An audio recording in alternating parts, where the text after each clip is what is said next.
Assalamualaikum warahmatullahi wabarakatuh. Kembali lagi bersama kita di channel Pangeran Cahaya. Salatu wassalamu alaika ya abati ya sayyidi ya Rasulullah hutbadikallat hilati adrikna. Hadirin yang dimuliakan oleh Allah Subhanahu wa taala,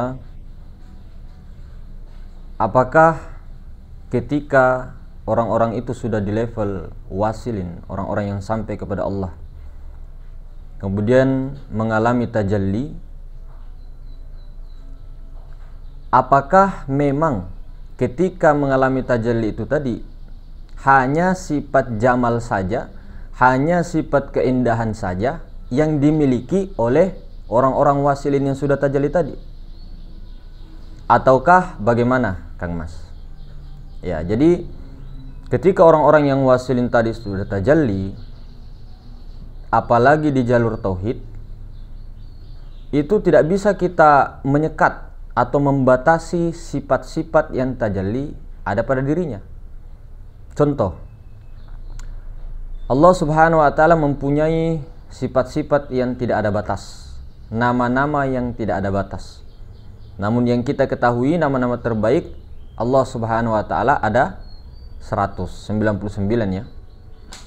Nah, di dalam 99 Asmaul Husna itu kan sebenarnya sifat. Dan di dalam sifat itu terangkum menjadi 4: Jalal, Jamal, Kohar, dan Kamal.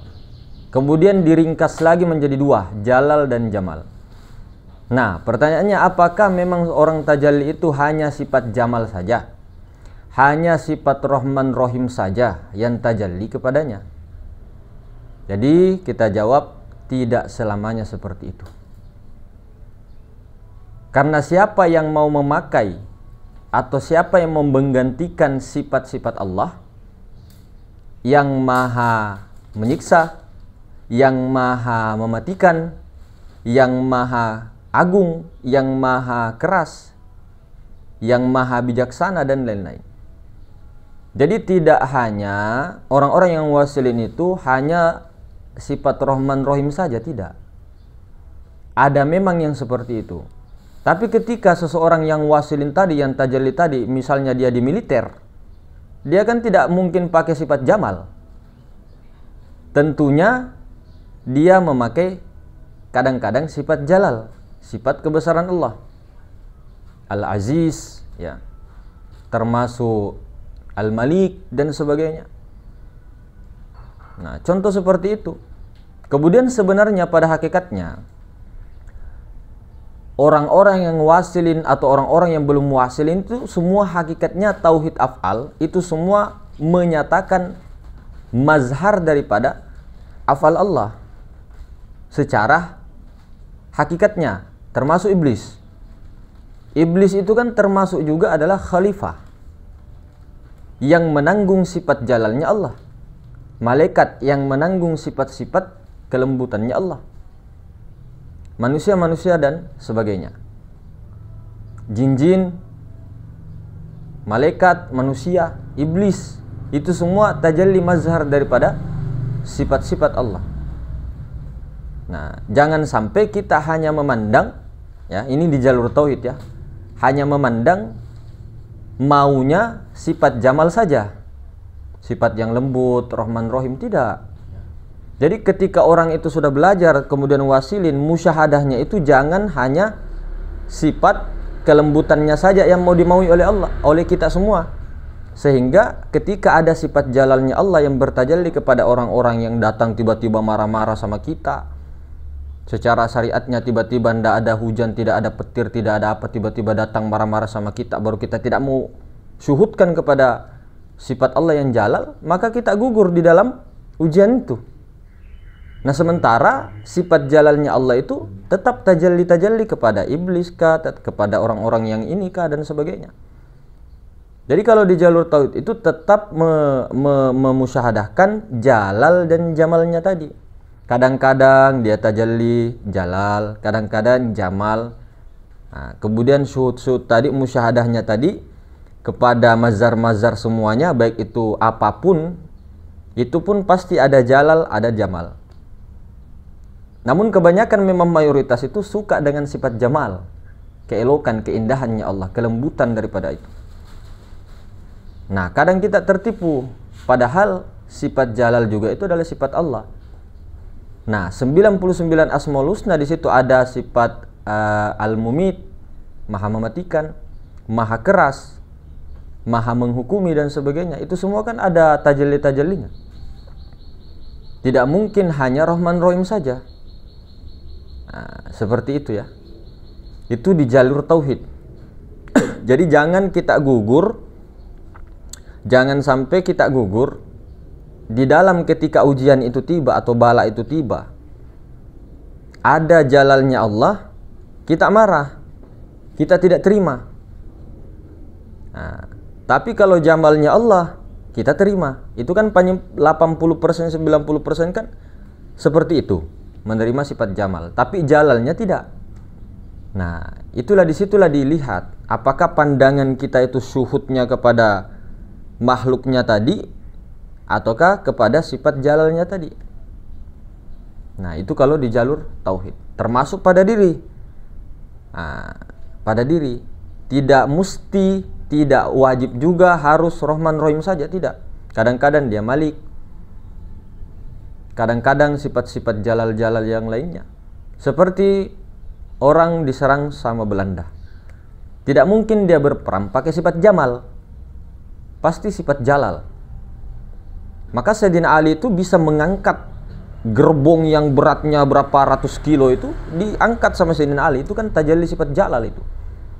Syekh Abdul Qadir Jailani dulu kisahnya, karomahnya beliau, ketika seseorang menyebut nama Syekh Abdul Qadir Jailani tapi tidak dalam keadaan berwudu, itu kan langsung didatangi Syekh Abdul Qadir Jailani, langsung dibunuh, dimatikan. Nah, itulah karomahnya. Tapi Allah tutup itu, terlalu ekstrim. Allah tutup karomahnya Syekh Abdul Qadir Jailani. Nah, ada juga yang ditajalikan sifat koharnya Allah, macam-macam. Nah, itu di jalur tauhid. Namun ketika jalur cinta, jalur mahabbah, jalur nur Muhammad, meskipun pada syariatnya itu jalal, tapi pandangan suhud itu tetap juga dia jamal. Jadi artinya ketika seseorang dipandangnya dia marah-marah dan sebagainya, namun dia tetap memandang itu adalah jamalnya Allah, kenikmatan, cinta. Nah, inilah toriko cinta, toriko mahabbah. Jadi sekalipun dia dihantam dengan kesakitan kah, dihantam dengan orang marah-marah kah, difitnah kah dan sebagainya, itu semua jamalnya Allah. Tidak ada dilihat jalal itu, tidak ada. Bahkan sama iblis pun dia jamalnya Allah Ta'ala dalam pandangan syuhudnya. Semua nur Muhammad, tajalli nur Muhammad semua, dan semua baik menurut syuhud dia. Karena yang dilihat itu bukan orangnya, bukan pelakunya, tapi yang dibalik pelaku itu sendiri. Nah, pandangannya tembus dan itu menjadi jamal. Dia terima apapun. Mau dikasih masuk di api kah, terima. Mau di apa kah, terima. Maka kisahnya Siti Jenar kan. Nah, ini kan sebuah kisah. Kebenarannya itu tetap wallahu alam bisawab. Tapi keyakinan banyak orang terdahulu sampai sekarang itu sebenarnya untuk mengalihkan saja, padahal Siti Jenar tidak dipenggal aslinya. Nah, kemudian pengalamannya itu kan langsung dicerita. Sebelumnya beliau dieksekusi. Ini ceritanya ya. Beliau mengatakan kalau memang ini mirip-mirip dengan Syekh Al-Halat, Syekh Mansur Al-Halat. Entahkah itu memang mengkopi Syekh Mansur Al-Halat ataukah memang sama? Nah, karena memang para wali itu kan hampir-hampir sama ceritanya. Nah, di situ mengatakan sebelum dieksekusi, seandainya aku dieksekusi nantinya, saya bersyukur, saya memandang Allahnya di situ, bukan saya memandang kepada orang yang mengeksekusi saya. Nah, itulah tauhid luar biasanya Siti Jenar atau Syekh Mansur Al-Halat. Nah, sementara kita pasti sibuk emosi, sibuk ini dan sebagainya. Kalau kita, tapi berarti kita tidak boleh emosi, Mas. Tidak boleh ini. Ya, secara hakikatnya jangan kita yang emosi. Kalau mau ngeprank marah, ngeprank membalas, jangan sampai masuk ke dalam hawa nafsu tadi. Jangan sampai ananiah kita yang marah. Seperti anak melakukan kesalahan. Ya, 1, 2 kali, 3 kali, 4 kali itu kan perlu ditegur. Ditegurnya jangan sampai kita di situ. Yang menasihatinya juga jangan sampai kita di situ, tapi hakikat Muhammad Rasulullah. Meskipun dia kelihatannya seperti tinggi nadanya dan sebagainya, yang penting dia rasanya itu ke hakikat Muhammad, itu tidak jadi masalah. Nah, jadi tidak hanya di jalur tauhid tadi, tidak hanya kita itu terima dengan sifat jamal saja, tapi jalalnya juga. Tapi kalau jalur cinta, jalur hakikat Muhammad itu tidak ada jalal sebenarnya. Jadi hakikatnya memang iblis itu juga Rasulullah. Bahaya ini masnya, kok iblis dibilang Rasulullah? Rasulullah itu kan utusan Allah. Iblis itu tajalli sifat Allah yang menanggung sifat jalalnya Allah. Kan Rasulullah. Sesat masnya ya. Ini kan Rasulullah utusan Allah. Nah, pada hakikat, kita bicara hakikat, iblis itu kan utusan Allah. Kok bisa mas? Terus siapa yang mengutus iblis? Kira-kira siapa yang mengutus? Kira-kira siapa yang gerakkan, siapa yang anukan semua itu? Iblis itu tentukan begitu. Bisakah iblis bergerak sendiri? Kan tidak. Itu kita bicara tauhid. Namun secara syariatnya memang dia harus menanggung itu. Dan memang sudah perjanjian bahwa wahai iblis, sanggupkah engkau menerima sifat-sifat jalalku dan engkau diini dengan dengan keburukan-keburukan sebagai ujian bagi Bani Adam? Siap ya Allah. Itu perintah iblis. Itu secara tauhidnya. Namun secara kenyataan jangan bilang iblis taat.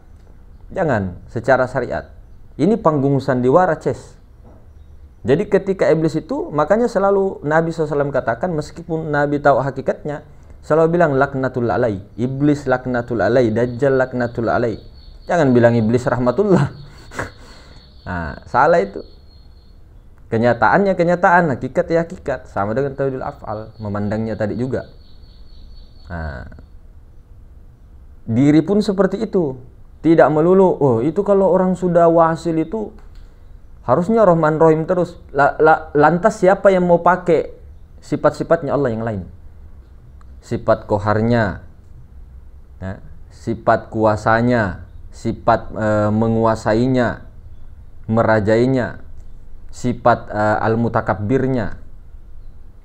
Kita kan tidak boleh sombong. Ya, kalau Nabi katakan, ketika ada orang sombong 2 kali itu kan sedekah. Cuma kita di dalam ajaran makrifat jangan sampai kita di situ yang sombong. Jangan kita. Meskipun Nabi SAW sudah katakan seperti itu sedekah, tapi jangan kita di situ.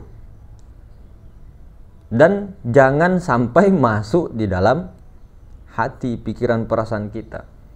Jangan sampai cuma kita menjual-jual ini terus mengatakan, saya kan yang penting ngeprank. Tapi ketika datang orangnya lain kali, kita masih emosi sama orangnya, padahal bukan orangnya itu yang diemosikan. Bukan itu yang dimarahi, tapi sifat-sifat yang secara syariatnya tabiat-tabiat buruk.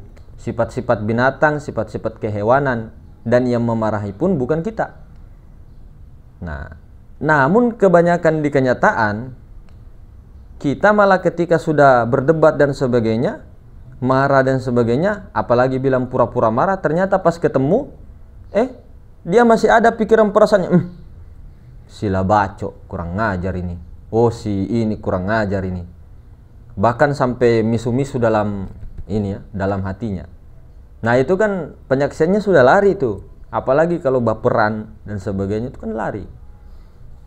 Harusnya seseorang yang sudah wasil ini tuh tidak ada lagi seperti itu.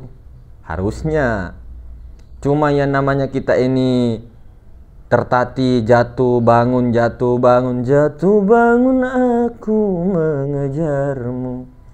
Namun dirimu tak mau menolong. Nah, kan? Jadi jatuh bangun, terus jatuh bangun, jatuh bangun, jatuh bangun. Begitulah perjuangan. Nah, jadi jangan pernah kita membatasi sifat-sifat Allah. Jangan pernah membatasi tajalli sifat-sifat Allah. Apapun itu. Nah, di sini juga kita tekankan tidak belajar untuk ke supranatural, tidak mengajari atau menuntun ke kesaktian, tidak menuntun kepada masuk ke alam-alam lain selain puncaknya adalah mati. Orang mati itu tidak berpikir, tidak berperasaan, tidak ada keinginan-keinginan yang ada pada jasadnya, tidak ada. Kecuali hanya Allah dan Rasulnya. Allah saja, pokoknya Allah saja. Nah, jadi puncaknya adalah diam sediam-diamnya itu tadi, mati. Orang mati tidak bisa berpikir-pikir, berprasangka-prasangka. Pokoknya tujuannya itu hanya Allah saja. Tidak ada dia sedikit ke makhluk lagi, larikan lagi kepada Allah. Lupa lagi, larikan lagi. Ada kesusahannya dan sebagainya, curhat sama Rasulullah. Oh, kok Rasulullah, Mas? Kenapa tidak langsung ke Allah? Nah, ini contoh. Kita itu sebagai anak, ini misal ya, permisalan, bukan kita mengatakan Allah laki-laki, enggak. Permisalan. Kita punya ibu, anggaplah ibu itu adalah hakikat Muhammad, hakikat Rasulullah. Kita curhat di situ misalnya.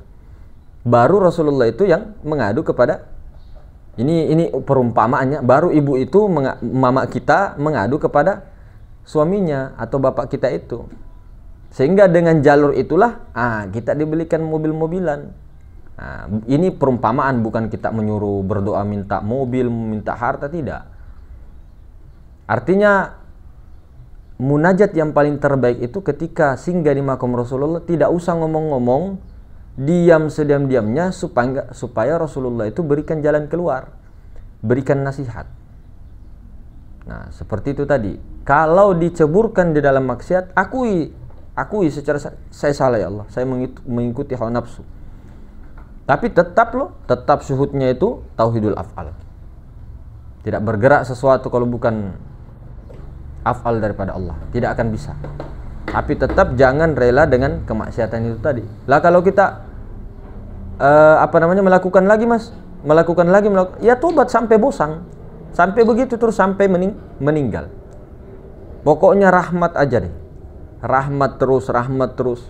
Bukan berarti kita menjual rahmat Allah baru kita mau pergi disko, pergi apa semuanya kan, merampok, pergi membunuh dan tidak, bukan begitu yang dimaksud. Nah, jadi seperti itu tuannya.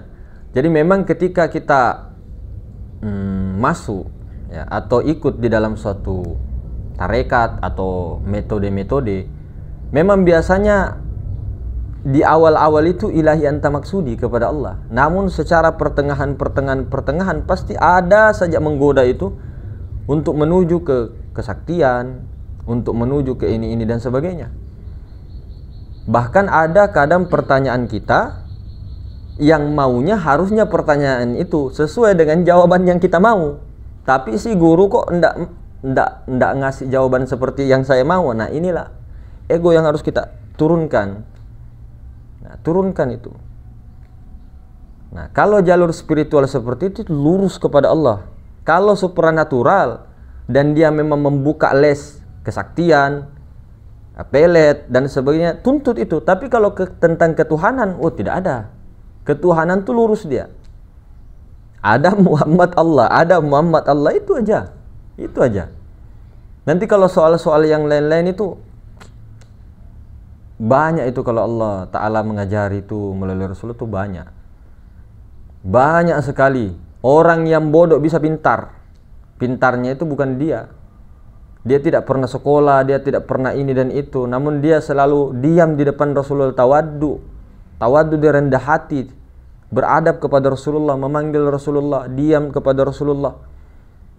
Nah, itu nanti akan diberikan rahmah, diberikan kasih sayangnya Rasulullah, diberikan keilmuan daripada Rasulullah semuanya.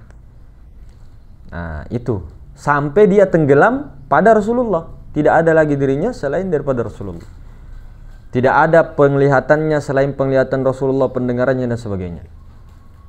Nah, itu kalau sudah seperti itu luar biasa. Jadi musyahadah itu bukan hanya ketika kita di dalam bekerja dan sebagainya, tapi ketika datang ujian, itu yang paling berat. Ketika pikiran perasaan kita datang ujian, diterpa langsung hati kita menuju ke makhluk itu kan. Nah, itu ketika begitu terus, nanti kalau selesai Allah datangkan lagi bertubi-tubi itu. Tapi kalau kita ketika datang itu ikhtiar tetap, yang berserah diri kan batinnya. Artinya ketika ada seperti itu, mintalah petunjuk apa yang harus saya lakukan, jasad saya apa, tetap berikhtiar, namun di dalam ikhtiar itu tetap peleburan, tetap berserah diri total. Jadi batinnya itu murni kepada al-haq, bukan kepada si makhluk. Pikirannya ikut ke sana, perasaannya ke sana.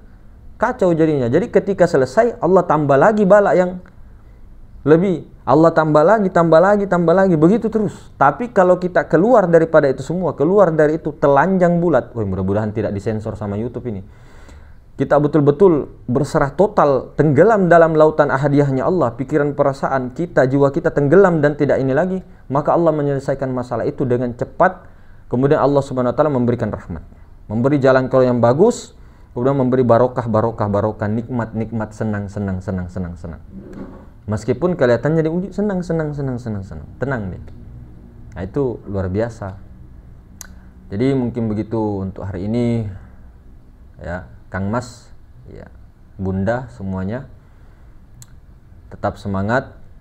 Mudah-mudahan diberikan rezeki untuk diperjalankan bertemu secara lahir batin supaya bisa musafahah langsung. Saya mengambil barokahnya panjenengan, sama-sama minta doanya juga dan sebagainya. Ya, mungkin seperti itu. Subhanakallahumma bihamdik, asyhadu an la ilaha illa anta, astaghfiruka wa atubu ilaik. Assalamualaikum warahmatullahi wabarakatuh.